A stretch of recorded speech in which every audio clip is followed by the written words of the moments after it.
Então, pessoal, o assunto da nossa aula de hoje são números racionais. É um assunto novo, né?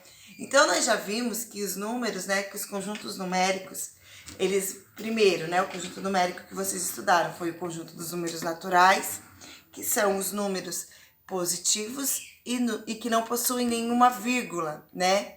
E aí depois vocês aprenderam o conjunto dos números inteiros, que são os números naturais, e os números naturais, né, os números positivos, e também foi acrescentado ao conjunto dos números inteiros, o conjunto dos números, ao conjunto dos números inteiros, os números negativos. Então, deixa eu fazer a reta numérica aqui. Vocês sabem que reta tem que ser feita com régua, né? Mas enfim, então aqui eu tenho 0. Conjunto dos números naturais são todos os números que estão para o lado direito da reta numérica. Então aqui 1, 2, 3 e ela vai até o infinito. Então somente daqui para cá nós temos o conjunto dos números naturais, representados pela letra N. Então esse aqui é o conjunto dos números naturais, certo? Para o lado esquerdo, nós vamos ter os números negativos.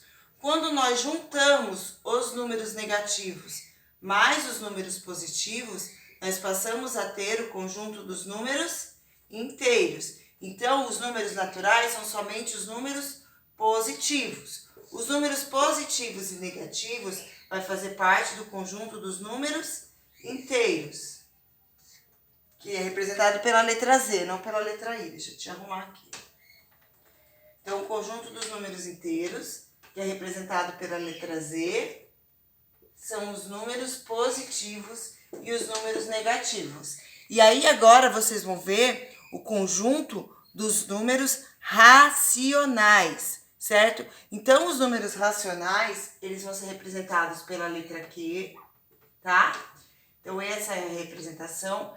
Vai incluir os números positivos, os números negativos e os números que não são inteiros, que são os números que possuem vírgula, tá? Então, por exemplo, as marcações que eu tenho entre um inteiro e outro agora vão valer. Então, entre 0 e 1, eu tenho 0,5, certo? Então, esses números entre 1 e 2, eu tenho 1,5. Entre 0 e menos 1, eu tenho menos 0,5. Esses números que são os números que não fazem parte do inteiro, porque são números que não representam uma parte inteira, esses números que representam frações das partes, são números que vão pertencer ao conjunto dos números racionais, que é o conjunto dos números que nós vamos começar a estudar hoje, certo? Pergunta sobre os números que fazem parte do conjunto dos números racionais. Quem não entendeu quais são esses números, pode falar, por favor. Números racionais são números com vírgula? Números racionais com vírgula, mas não só com vírgula. Números sem vírgula, números positivos, números negativos, tá? Com vírgula ou sem vírgula. Então, são todos esses números. O conjunto dos números racionais inclui o conjunto dos números inteiros e o conjunto dos números naturais, certo? Então, os números racionais vão ser todos esses números, não só os com vírgula. Os que não possuem vírgula também fazem parte do conjunto dos números racionais. Entenderam? Entendi. Sim? Alguém quer falar? Professora, Pode perguntar. então sempre quando a gente for fazer a reta numérica vai ter que colocar 0, depois 0,5 para os dois lados. Aí vai continuar 0,5 Então, vai de novo. variar. Depende do que pedir. Porque aí, a partir de agora, vocês vão fazer a representação dos números racionais conforme for solicitado nos enunciados dos exercícios. Pode ser não 0,5, pode ser 0,2, pode ser 3,4, pode ser menos 7,1. Então, vai sempre depender do que for solicitado no enunciado do exercício. Mas agora sim, poderá ter vírgula, como também não ter vírgula. As duas coisas vão poder acontecer. E dizer mesmo assim que o número 1 é um número racional. Porque o número 1, só o número 1, por exemplo, ele é um número racional. Por quê? Porque ele faz parte do conjunto dos números racionais também.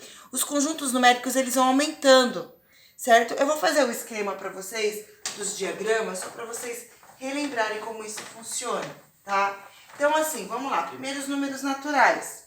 Eu sei que os números naturais vão ser os números que nós utilizamos para contar naturalmente, tá? Então, esse vai ser o conjunto dos números naturais.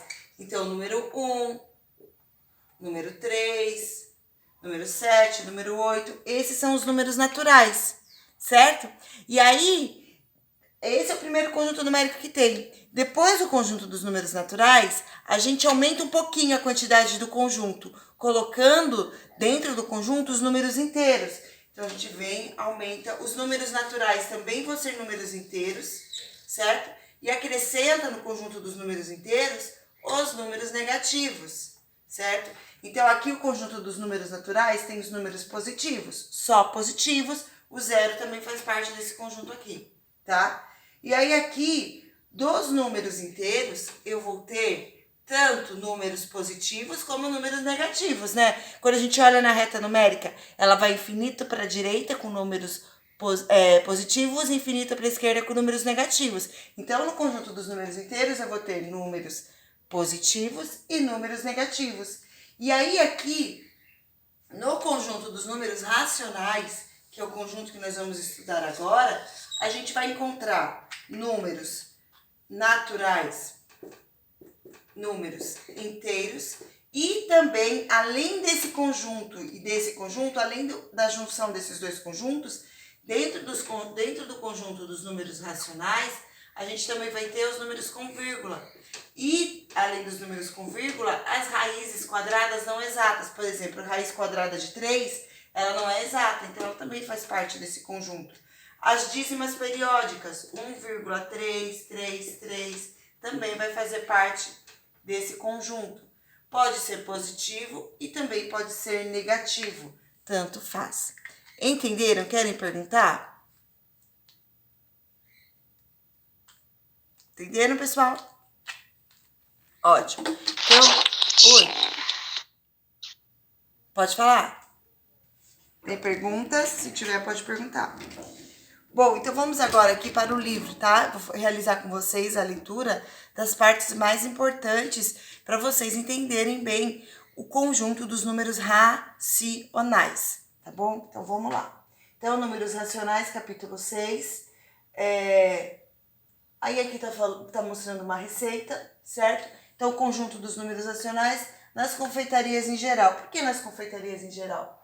Porque nas receitas em geral a gente utiliza números racionais, né? Então, em todas as receitas é muito comum a gente utilizar partes, não utilizar o inteiro. Por exemplo, a gente não vai utilizar 1 quilo inteiro um quilo inteiro de farinha para fazer, por exemplo, essa receita que está aqui, que é desse pão de mel aqui, eu acho.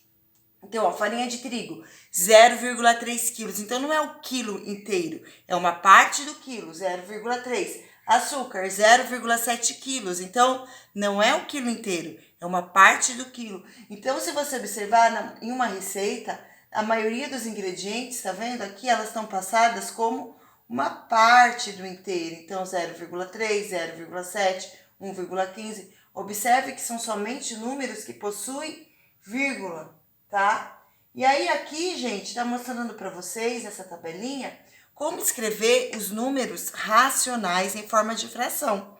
Então, na verdade, é passar um número que está escrito da forma decimal, né, que apresenta vírgula, para um número escrito da forma com fração. Então, como é que faz isso? Então, aqui, ó, tem alguns exemplos no livro. Antes de explicar o exemplo do livro, vou explicar aqui na lousinha para vocês, tá bom? Então, como escrever um número que possui vírgula, um número da forma decimal. Então, quando o número está escrito com a forma com vírgula, ele está escrito da forma decimal. Então, como escrever um número da forma decimal, por exemplo, 1,7, da forma fracionária, tá? Então, toda vez que vocês forem fazer isso, vocês vão ter que olhar o número que está aqui. Então, o número que eu tenho aqui é o 1 e o 7. Ignora a vírgula um pouquinho. Olha só os algarismos. Então, o número que tem aqui é o número 17, certo? Quantas casas tem depois da vírgula? É isso que vocês têm que observar. Então, aqui tem uma casa depois da vírgula. Se tem uma casa depois da vírgula, significa que esse número foi dividido por 10, certo? Então, aqui a fração que vai representar vai ser o número 10. Uma casinha, 0. É essa relação que vocês têm que fazer. Olha outro exemplo. É 0,5. Então, aqui, eu vou olhar só os algarismos que tem aqui. Nesse caso, só tem o algarismo 5. Coloco o número 5 aqui, certo? Olha quantas casas tem depois da vírgula. Uma casa novamente. Uma casa novamente. Então, aqui embaixo do 5 ficará o número 10 de novo. Uma casa, 0, certo? Outro exemplo. 3,27.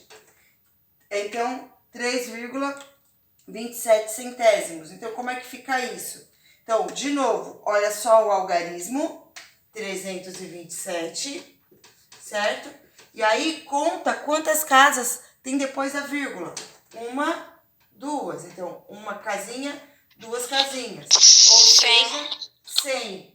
0, 2 zeros. Muito bem. Professora, posso perguntar? Claro.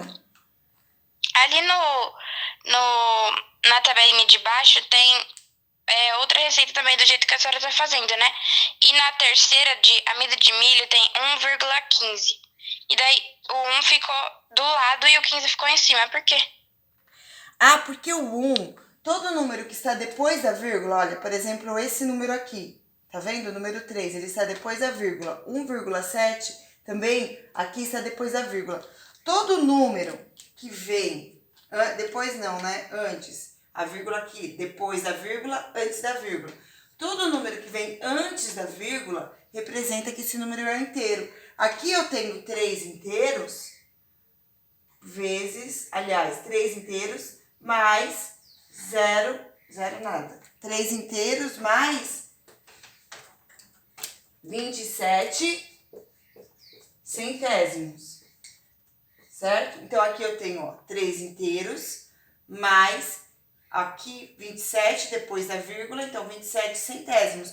Se você pegar o 27 e dividir por 100, a resposta é igual a 0,7. Eu vou fazer a divisão aqui só para vocês verem, para vocês entenderem bem isso aqui, tá? Então, eu vou fazer, por que o 3 ficou separado? Porque o 3 vem antes da vírgula, ele representa o inteiro. O que eu tenho depois da vírgula? 27. Então, eu coloquei 27 sobre 100, porque tem 2 casinhas depois da vírgula. Observe se eu fizer o contrário. Se eu for fazer 3 mais 27 centésimos, então eu vou fazer 27 dividido por 100 agora. Só para mostrar para vocês. Então, 27 é menor do que 100, não consigo dividir, certo? Então, o que eu vou ter que fazer aqui? Eu vou ter que colocar um 0, uma vírgula, e aí eu acrescento o número 0 aqui. Aí eu vejo qual é o número que eu multiplico por 100, que o resultado é igual a 270. Aí eu vou ver que esse número é o número 27. Então, 27 vezes 100 Nossa, tô fazendo bobagem. Peraí. Bugou. 27 vezes 100 não é igual a 270. 27 vezes 100 é igual a 210. Então, certo. Então, eu vou dividir aqui. Então, quantas vezes o 270 vai caber no 100? Desculpa, tá, gente? Então, eu sei que 2 vezes 100 é igual a 200. Então, eu vou fazer assim. Então, 0. 7 tira 0, 7. 2 tira 2, 0. Então, restou 70. Ainda não dá para dividir. Aí, eu venho, acrescento um 0. Aí, sim. 7 vezes 100, 700. 700 menos 700 é igual a 0. Então, 270 dividido por 100, armando o cálculo, vocês vão observar que dá exatamente 0,7, que é o valor que representa só a parte que não possui inteiro, que é 0,27. Perceberam isso? Sim. Sim. Então, nesse caso aqui, eu tenho 1 inteiro mais 7 décimos, certo? Tudo bem para vocês assim? Alguém quer perguntar? Professora, então, toda vez que for um número, tipo, não sendo 0, antes da vírgula, tem que colocar como ele fosse inteiro? Como se ele fosse inteiro? Então, aí o que você tem que pensar? Primeiro, você vai ter que analisar sempre o enunciado do exercício, tá? E aí, quando vocês forem fazer provinhas externas, né, que vai aparecer esse tipo de números racionais que são números maiores do que o inteiro, porque assim, o racional, existe número racional, nem todo número racional vai ser menor do que 1. Existem números racionais, existem vários, infinitos números racionais maiores do que 1, que vocês já perceberam. Então, assim, depende de como estiver a resposta, depende do que a atividade pedir, tá certo? Porque às vezes vocês vão fazer uma provinha externa, que a fração ela não vai aparecer o inteiro separado da parte que não é inteira, certo? Então, pode aparecer das duas formas. Tanto do jeito que você me perguntou, pode aparecer, tá? Em atividades quando vocês forem fazer provas fora da escola, mas também vai poder aparecer desta forma, que é sem separar o inteiro da parte que não é inteira. Entenderam? Perguntas? Então vamos lá. Aí aqui, tá vendo? Tem várias situações. Olha o que eu falei para vocês. Vendo que aqui, ó, tem 178, que é um número inteiro, que é maior do que 1, que eu poderia separar. Mas olha como ele tá aqui, ó, 1785 sobre 10. Então tá tudo junto. Dessas duas formas, ele vai poder ser representado e das duas formas vai estar correta a representação, tá bom? Ó, 115 graus Celsius. Aqui já é um número inteiro mesmo, ó. Menos 5,8, então ficou menos 58 décimos, porque é uma casinha depois da vírgula, então acrescenta um zero aqui, tá? Aqui, ó, menos 17, deixa eu ampliar aqui um pouquinho. Então, aqui, ó, menos 17,9, então ficou menos 179 décimos. Como tinha uma casinha depois da vírgula, acrescentou apenas um zero ao 10, tá bom? Alguém quer perguntar? Gente, a forma correta de se escrever o sinal da fração, tá? Só para vocês saberem isso. Não é junto com o 3, não é no numerador e não é no denominador. Para vocês representarem o sinal de um número, vocês têm que colocar na frente do traço da fração, tá vendo? O traço da fração tá aqui e o sinal negativo tem que ficar na frente do traço da fração. O nome disso é capricho. Por favor, utilizem, tá? Número racional é todo aquele número que pode ser representado como uma divisão de dois números inteiros, sendo o segundo número diferente de zero. É possível defini-lo também. O segundo número tem que ser diferente de zero porque não existe número dividido por zero, né? No denominador da fração, na parte de baixo da fração, nunca poderá ser representada com algarismo zero. Se for, está errado. Isso não existe, tá bom? Então, aqui, o conjunto de todos esses números é denominado o conjunto dos números racionais. Então, vocês já entenderam qual é o conjunto dos números racionais, né? Aí aqui, pessoal, tá mostrando um exemplo de frações equivalentes. Então, vamos lá para os exemplos de frações equivalentes. Vocês já viram isso, né? Então, ó, 0,5. Então, vou representar a primeira coisa, representar 0,5 na forma da fração. Então, eu coloco 5 sobre 10, porque tem apenas uma casinha depois da vírgula. E aí, nós vamos encontrar frações equivalentes. Para encontrar frações equivalentes, a gente tem que dividir o numerador e o denominador pelo mesmo algarismo, ou multiplicar também pode o numerador e o denominador da fração pelo mesmo algarismo. Só para vocês relembrarem, numerador da fração é sempre a parte de cima. O número que está em cima da fração é chamado de numerador e o número que está embaixo é chamado de denominador. Então, quando eu falo que eu vou dividir ou multiplicar o numerador e o denominador pelo mesmo algarismo para encontrar frações equivalentes, eu estou querendo dizer a seguinte coisa. Estou querendo representar a seguinte coisa, tá? Então, é aqui, ó. Então, eu vou pegar o numerador e o denominador, então eu vou pegar aqui um exemplo. 1/5, que foi o exemplo que o livro acabou... 1/5 não. Que exemplo que o livro passou pra gente? 0,5. O exemplo que o livro acabou de passar pra gente foi 0,5, certo? Então, escrevendo esse número na forma de fração, pego o algarismo, que é 5, e o denominador, que é 10, porque só tem uma casinha depois da vírgula. Agora eu vou escrever para vocês frações que são equivalentes. Então, como que eu vou fazer isso? Primeiro, eu vou fazer o processo da multiplicação, tá? Então, se eu multiplicar tanto o numerador, a parte de cima, como a parte de baixo, que é o denominador, deixa eu escrever aqui para vocês lembrarem. Então, a parte de cima da fração é chamada de numerador.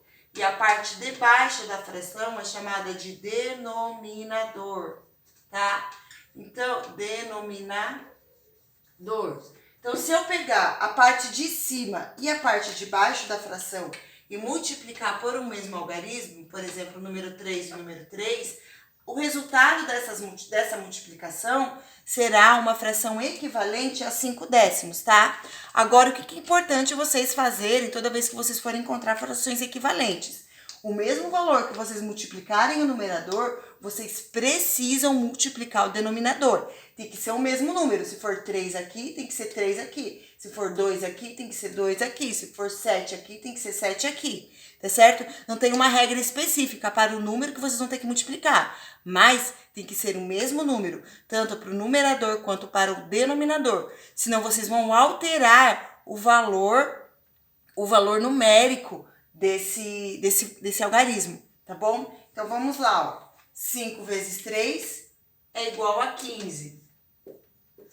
10 vezes 3 é igual a 30. Então, essa fração 15/30 é uma fração equivalente a 5 décimos. Elas representam a mesma parte do inteiro. Então, se eu fizer um desenho duas barrinhas de fração com o mesmo tamanho e for representar a fração 5 décimos e a fração 15/30, essas duas frações vão representar a mesma parte do inteiro. Elas vão ter a parte colorida da fração do mesmo tamanho, tá certo? Alguém quer perguntar alguma coisa?